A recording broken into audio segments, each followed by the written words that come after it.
ಎಲ್ರಿಗೂ ನಮಸ್ಕಾರ. ನನಗೆ ಸಡನ್ ಆಗಿ ಒಂದು ಹಾಡು ಹೇಳಬೇಕು ಅಂತ ಅನಿಸ್ತು, ಅದಕ್ಕೆ ಈ ವಿಡಿಯೋ ಮಾಡ್ತಿರೋದು.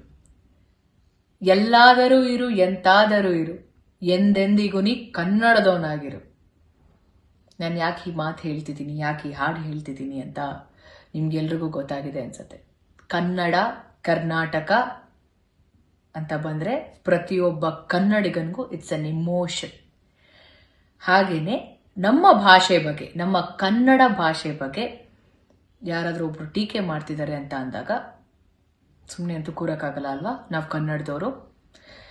ನಾವು ಕನ್ನಡದವರು ಎಂತ ವಿಶಾಲ ಹೃದಯದವ್ರು ಅಂದ್ರೆ, ಪ್ರತಿ ಭಾಷೆ ಸಿನಿಮಾನ ನೋಡ್ತೀವಿ, ಪ್ರತಿ ಭಾಷೆ ಸಿನಿಮಾ ಹಾಡುಗಳನ್ನ ಕೇಳ್ತೀವಿ, ಆರ್ಟಿಸ್ಟ್ಗಳನ್ನ ಎಂಕರೇಜ್ ಮಾಡಿ ಸಪೋರ್ಟ್ ಮಾಡ್ತೀವಿ, ಟೆಕ್ನಿಷಿಯನ್ಸ್ನ ಸಪೋರ್ಟ್ ಮಾಡ್ತೀವಿ. ಆದರೆ ನಮ್ಮ ಭಾಷೆ ಬಗ್ಗೆ ಯಾರಾದರೂ ಮಾತಾಡ್ತಿದ್ದಾರೆ ಅಂದಾಗ ಅದಕ್ಕೆ ನಾವ್ಯಾಕೆ ವಾಯ್ಸ್ ರೈಸ್ ಮಾಡಬಾರ್ದು? ನಾವಿಲ್ಲಿ ಯಾವ ಭಾಷೆ ಬಗ್ಗೆನೂ ಕೆಟ್ಟದಾಗಿ ಮಾತಾಡ್ತಿಲ್ಲ. ನಾವೆಲ್ಲ ಭಾಷೆನೂ ವಿ ರೆಸ್ಪೆಕ್ಟೆಡ್. ಬಟ್ ನಮ್ಮ ಭಾಷೆ, ನಮ್ಮ ಕನ್ನಡ ಭಾಷೆ ಬಗ್ಗೆ ಯಾರಾದರೂ ಮಾತಾಡ್ತಿದ್ದಾರೆ ಅಂದಾಗ ನಾವು ಕನ್ನಡಿಗರಾಗಿ we have to stand for it.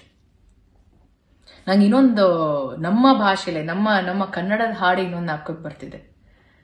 ದೊಡ್ಡವರಲ್ಲ ಜಾಣರಲ್ಲ, ಚಿಕ್ಕವರಲ್ಲ ಕೋಣರಲ್ಲ ಅಂತ. ಚಿಕ್ಕವ್ರು ತಪ್ಪು ಮಾಡಿದ ತಕ್ಷಣ ಸಾರಿ ಕೇಳೋವರೆಗೂ ಬಿಡಲ್ಲ ದೊಡ್ಡವರು. ಆದ್ರೆ ದೊಡ್ಡವ್ರು ತಪ್ಪು ಮಾಡಿದ್ರೆ, ತಪ್ಪು ಮಾಡಾದ್ಮೇಲೆ ಕ್ಷಮೆ ಕೇಳೋದ್ರಲ್ಲಿ ಏನ್ ತಪ್ಪಿದೆ? ಕನ್ನಡನ ಸರಿಯಾಗಿ ಮಾತಾಡದೇ ಇರೋರ್ನ ನಾವು ಹೀಗಲ್ಲ ಹೀಗೆ ಕನ್ನಡ ಮಾತಾಡೋದು ಅಂತ ತಿಳಿಸ್ತೀವಲ್ಲ, ಕಲಿಸ್ತೀವಿ ಆಕ್ಚುಲಿ. ಇನ್ನ ಕನ್ನಡ ಭಾಷೆ ಬಗ್ಗೆ ತಪ್ಪಾಗಿ ಮಾತಾಡೋರ್ನ ಏನಂತ ಹೇಳೋಣ?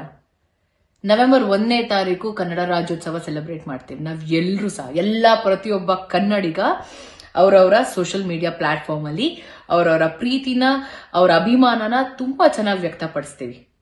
ಇವಾಗ ನಮ್ಮ ಭಾಷೆನ, ನಮ್ಮ ಭಾಷೆ ಮೇಲೆ ಇರುವಂತ ಪ್ರೀತಿ, ನಮ್ಮ ಭಾಷೆ ಮೇಲೆ ಇರುವಂತ ಗೌರವನ ನಾವು ತಿಳಿಸೋಣ.